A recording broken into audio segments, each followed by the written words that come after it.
अनुस्थापन और ओरिएंटेशन के बाद से किसी व्यक्ति ने काम करना स्टार्ट कर दिया। उसके बाद होता क्या है कि समय समय पर वो ज्यादा अच्छे से अपने काम को कर पाए, कार्य का निष्पादन ज्यादा अच्छी हो, उसकी परफॉर्मेंस अच्छी हो, इसके लिए हम ट्रेनिंग कराते हैं। ठीक। और एक और बात समझिए, आज के टाइम पर लोग जो है ना वो कोई नौकरी नहीं ढूंढते। एक गाना था तुमसे कुछ और जो मांगू तो गुनहगार हूं मैं, एक छोटी सी नौकरी का तलबगार हूं मैं। अभी अनएम्प्लॉयमेंट की वजह से काफी ज्यादा फिर से एक बार बोलते हैं ना वायरल हो गया। तो इस तरह का गाना था, किशोर कुमार साहब का, बहुत पुराना गाना है, अच्छा गाना है। तो उसमें नौकरी के लिए तलबगार है, तलबगार मतलब उसको तलब लगी हुई नौकरी की, नौकरी नहीं मिल रही। अब जो भी टैलेंटेड ह्यूमन रिसोर्स होता है ना, जिसको हम लोग बोल सकते हैं ह्यूमन कैपिटल है, वो नौकरी नहीं ढूंढती, वो करियर ढूंढती है। करियर क्या होता है? करियर में करियर प्रोग्रेशन होता है कि अच्छा आप इस पोस्ट पर गए थे, फिर आप जैसे इंग्लैंड में जो पुलिस फोर्स है, हमारे यहाँ पर क्या होता है, पुलिस के लिए मेनली 4 तरह का रिक्रूटमेंट एग्जाम्स होता है। एक तो कांस्टेबल्स के लिए होता है, ठीक है, हवलदार वहां पर बन जाते हैं। दूसरा होता है सब इंस्पेक्टर्स का, वहां पर भी रैंक्स ऊपर जा सकती है। फिर तीसरा होता है प्रोविंशियल पुलिस सर्विसेज में होता है, जहाँ पे डीएसपी रैंक से आपकी स्टार्टिंग होती है, प्रमोशन थोड़ा धीरे धीरे होता है। और सबसे ऊपर का जो होता है उसको बोलते हैं इंडियन पुलिस सर्विस। तो 4 तरह की स्लैब्स बना रखी है मेनली। इंग्लैंड में सारे लोगों का रिक्रूटमेंट एक ही लेवल पर होता है। वही इंसान आपका बैचमेट भी हो सकता है, हवलदारी बनने गया था, कांस्टेबल बनने गया था, लेकिन उसने काम अच्छा करता गया तो वो कमिश्नर भी बन सकता है। हमारे यहाँ पर वैसा सिस्टम नहीं है। तो वहां पर करियर प्रोग्रेशन का बहुत चांस है।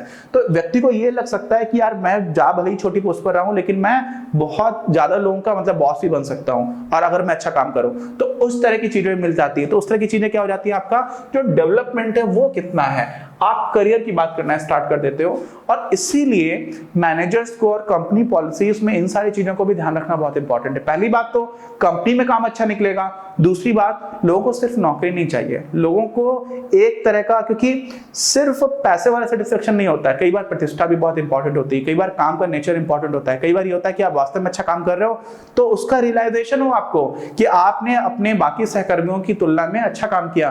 तो इन सारी चीजों को भी ध्यान में रखना होता है। और कई सारी चीजें ऐसी भी होती है, मान लीजिए मेरी जो भी शिक्षा दीक्षा थी, मेरे पास पोटेंशियल बहुत है, पोटेंशियल मतलब मैं बहुत अच्छा काम कर सकता हूं, लेकिन शिक्षा दीक्षा मेरा किसी एक पर्टिकुलर सेगमेंट की हो पाई, और कंपनी तो बहुत सारे क्षेत्रों में काम करती है।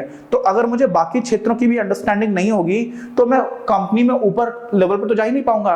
तो कंपनी को अगर पता है कि मेरे अंदर पोटेंशियल बहुत अच्छा है और अगर मैं ऊपर के लेवल पर गया तो कंपनी के लिए भी बहुत अच्छा होने वाला है, तो कंपनी की भी जिम्मेदारी बनती है कि मुझे बाकी सारे क्षेत्रों की भी थोड़ी थोड़ी ट्रेनिंग दी जाए, जिससे कि मेरी अंडरस्टैंडिंग बन जाए, तो कंपनी के लिए भी बेनिफिशियल हो जाता है। ठीक, तो इस तरह की चीजें होती है। ये कब है? जब इंसान काम कर रहा है ना, बाकी चीज रिक्रूटमेंट हो चुका है, और ये सब किसके अंतर्गत चल रहा है? जो भी हमारी प्रक्रिया है स्टाफिंग की, उसी के अंतर्गत चल रहा है, उसका ये भी हिस्सा है। ऐसा नहीं कि नौकरी मिल गई, काम चलने लगा तो बात खत्म हो गई, ये सारे भी उसी के एलिमेंट्स हैं। ठीक, तो क्या है, ऊपर जाने का जो है अवसर सारे लोगों को होना चाहिए। ठीक, अच्छा, तो वही है, व्यक्ति केवल नौकरी पाने की कोशिश नहीं करते हैं, बल्कि एक जीवन वृत्ति, करियर जो है ना, उसकी कोशिश करते हैं, उसका प्रयास करते हैं, उसको पाने की कोशिश करते हैं।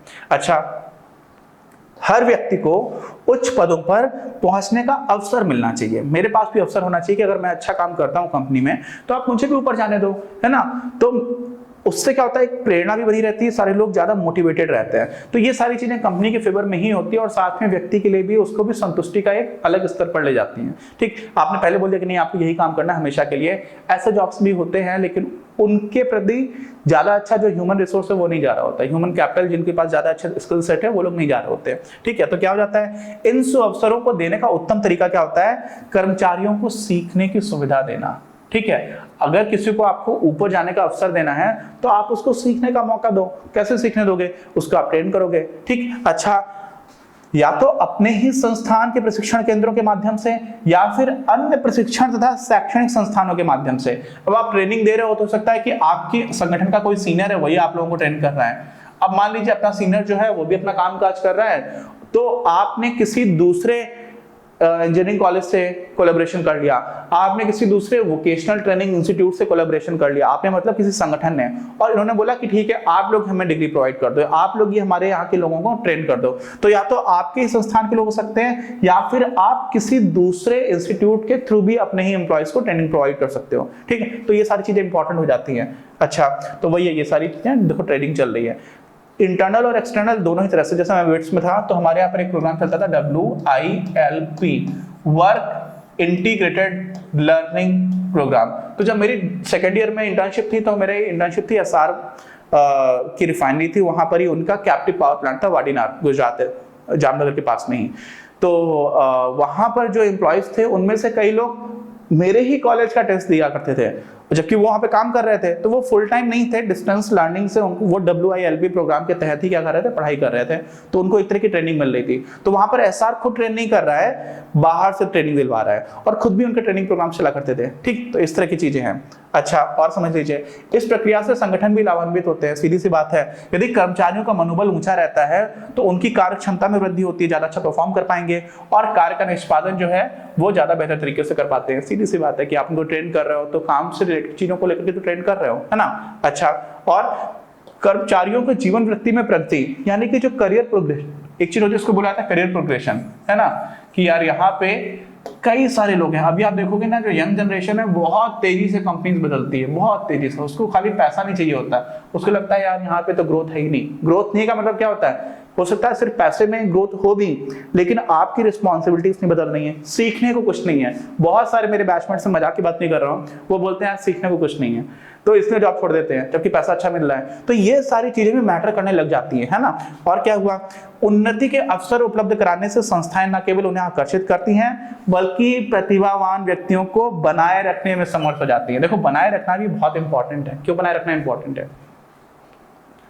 आपने पहले जॉब का डिस्क्रिप्शन बनाया, आपने उसके बाद उसका एडवर्टाइजमेंट किया, फिर आपने बहुत सारे लोगों की भीड़ बुलाई, उस भीड़ में आपने किसी का चयन किया, उसके बाद से आपने उसका ओरिएंटेशन कराया, उसके बाद आपने उसको कंपनसेशन देना स्टार्ट किया। ये सारी चीजें चल रही थी, इसमें रिसोर्सेज जाते हैं। संगठन ऑलरेडी उस व्यक्ति के ऊपर बहुत निवेश कर चुका है और वह व्यक्ति आकर के जल्दी से चला जाए तो कंपनी की जो ऑलरेडी संक कॉस्ट थी बहुत ज्यादा हो चुकी है। संक कॉस्ट, भाई साहब मान लीजिए मैंने किसी इंसान को रिक्रूट करने में 1 लाख रुपए कंपनी के खर्च हो गए, हो जाते, बड़ी बात नहीं है ये, इससे ज्यादा भी हो जाते हैं। कई सारी ऐसी मल्टीनेशनल कंपनीज हैं जो बाहर बुला लेती है इंटरव्यू के लिए, इन पर्सन इंटरव्यूज के लिए, तो खाली टिकट का खर्चा इतना हो जाता है आने और जाने का।